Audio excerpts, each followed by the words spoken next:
Sirkuit Mandalika diusulkan pertama kali oleh Indonesia Tourism Development Corporation atau ITDC demi meningkatkan potensi wisata di kawasan Mandalika, Lombok, Nusa Tenggara Barat. Direktur Utama ITDC, Abdul Bar Muhammad Mansur memutuskan untuk membangun sirkuit level internasional. Tapi ia juga ingin trek tersebut jadi destinasi wisata ketika tidak ada event balap.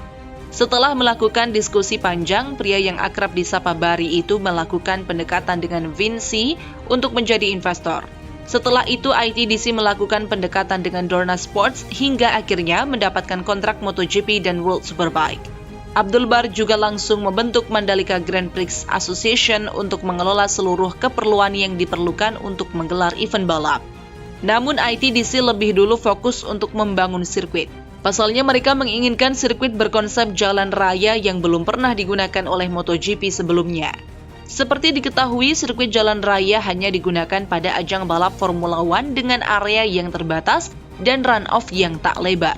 Jelas ini sangat berbahaya untuk MotoGP di mana mereka membutuhkan zona penyelamatan yang luas. Oleh karena itu, diskusi panjang dilakukan oleh ITDC, Dorna Sports, FIM, dan juga Ikatan Motor Indonesia atau IMI sebagai induk balap motor Indonesia. Setelah pembahasan mengenai konsep keselamatan dan keamanan pembalap dengan sirkuit yang diinginkan ITDC, maka terciptalah kerangka awal sirkuit Mandalika. Menariknya, ITDC tidak menggait Herman Tilke yang merupakan seorang desainer trek kawakan dunia untuk mendesain sirkuit Mandalika. ITDC mempercayakan tugas tersebut kepada Populous yang merupakan perusahaan arsitektur asal Amerika Serikat yang juga berbasis di Inggris dan Australia yang telah membangun beberapa venue olahraga besar seperti Stadion Wembley. Keindahan hasil karya Populous menjadi faktor utama ITDC dalam menunjuk mereka. Mengingat tujuan utamanya adalah mempromosikan wisata di Mandalika. Maka dari itu mereka ingin sirkuit dibuat seindah mungkin agar menarik wisatawan dari seluruh dunia. Setelah bekerja sama dengan Populous dalam merancang trek, ITDC lalu membawa hasil awal untuk ditunjukkan kepada Dorna Sports di Qatar pada 2018. Abdul Bar menunjukkan desain trek kepada Direktur Balap Dorna, Franco Uncini, yang akhirnya disetujui setelah dilakukan sedikit perubahan. Tetapi itu belum selesai, ITDC baru menemui Loris Capirossi yang merupakan Rider Safety Commission untuk memastikan desain yang disetujui Franco Uncini aman. Akhirnya seluruh pihak terkait menyepakati bahwa trek yang akan dibangun di Mandalika sebagai sirkuit jalan raya. Meski berkonsep sirkuit jalan raya, tetapi Pertamina Mandalika International Street Circuit terlihat sangat serupa dengan trek permanen. ITDC dan MGPA juga mengklaim sirkuit Mandalika menjadi yang paling aman dari trek-trek lainnya. Ini bukan hanya sekadar ucapan, banyak faktor yang mendukungnya. Sirkuit Mandalika dibangun ketika banyak pembalap yang mengeluhkan tentang faktor keselamatan, jadi mereka mendapatkan informasi baru tentang seberapa luas trek dan seberapa besar area run-off. Tetapi ini juga harus dipastikan kembali ketika World Superbike akan menjadi ajang balap pertama yang mengaspal di sirkuit Mandalika.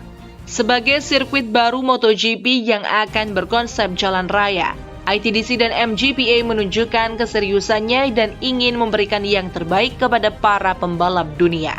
Ini dilakukan dengan memilih Stone Mastic Aspal sebagai permukaan aspal track. Stone Mastic Aspal merupakan aspal pengembangan terbaru dari Inggris yang memiliki banyak keunggulan. Salah satunya adalah cepat kering ketika kondisi basah.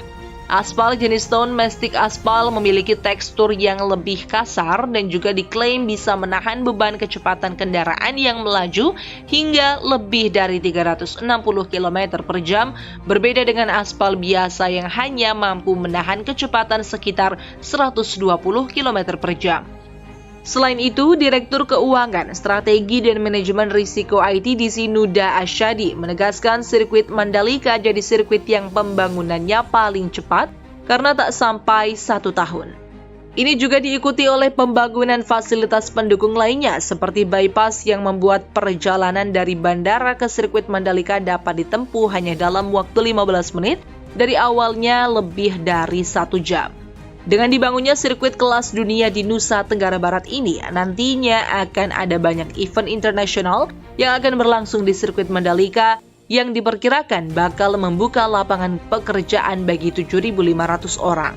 Ajang MotoGP juga diharapkan bakal meningkatkan jumlah wisatawan luar negeri ke Indonesia hingga 300.000 orang per tahun. Ekonomi kreatif di Mandalika juga akan terbantu karena wisatawan akan melirik kerajinan tangan khas asal Lombok, Nusa Tenggara Barat. Itu tadi informasi mengenai MotoGP pada kali ini.